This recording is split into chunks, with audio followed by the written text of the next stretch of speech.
This is the Brownstone Center news update for Friday evening, December 19th, 2025. Let's go ahead and get some news together, shall we? While I nurse this throat.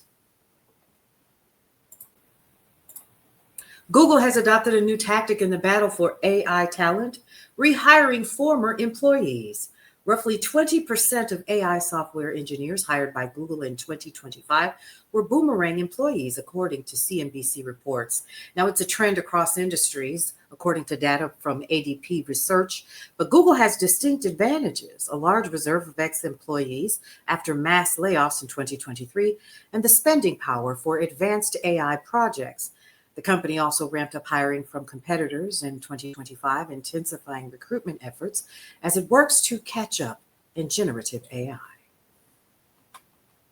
Let's move on to United Health actually announcing changes after an outside audit. United Health Group on Friday said it's adopted 23 action plans and aimed at improving its business and perhaps its image. The healthcare giant has undergone an independent audit of its practices amid backlash from patients and a Justice Department investigation. Quote, "We hope that you see these assessments as a commitment to settling a new standard of transparency," end quote, wrote CEO Steve Hemsley today in a letter.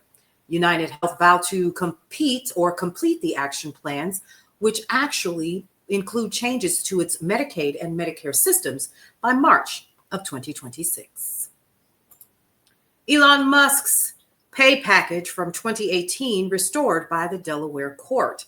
Following a protracted legal battle, the Delaware Supreme Court has restored Tesla CEO Elon Musk's 2018 pay package. The compensation, initially worth $56 billion, though now estimated at $155 billion, was the biggest ever awarded to a U.S. corporate executive at the time.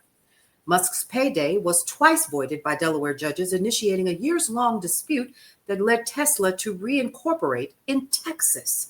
Tesla shareholders recently approved a new pay package for Musk worth as much as $1 trillion. The White House announced it has reached agreements with 9 major pharmaceutical companies to lower drug prices for some U.S. consumers in exchange for a 3-year exemption on threatened tariffs for imported medicines. This week's announcement includes deals for most favored nation prices with Bristol Myers Squibb, Merck, GSK, Amgen, Novartis, Sanofi, and others, and follows similar agreements with Pfizer and AstraZeneca. According to Commerce Secretary Howard Lutnick, the pacts with other major drug makers could arrive shortly. Now, let's talk about Google and that cloud. Google Cloud and cybersecurity firm Palo Alto Networks on Friday announced a multi-billion-dollar deal that aims to address how to harness AI's power without exposing the business to new threats. Under the agreement, which expands an existing partnership between the companies, Palo Alto will migrate certain internal workloads to Google Cloud. AI has spawned a tremendous amount of demand for security, Google Cloud's chief revenue officer, Matt Renner, said. Specific monetary terms weren't disclosed, though, according to Reuters, citing anonymous sources, of course, places it at approximately $10 billion over several years. WNBA players are overwhelmingly ready to vote to authorize a strike. WNBA players have voted to authorize a strike this week as athletes and the league continue to battle over a new collective bargaining agreement.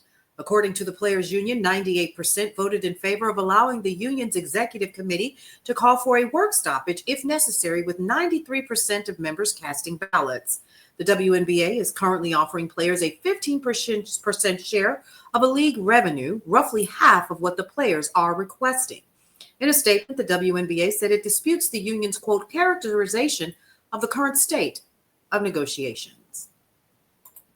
And lastly, let's talk about these data centers that are starting to pop up all around the country. Data center deal making increased again in 2025 amid the global artificial intelligence boom, reaching a record of more than $61 billion, slightly higher than last year's $60.8 billion, according to Standard & Poor's Global.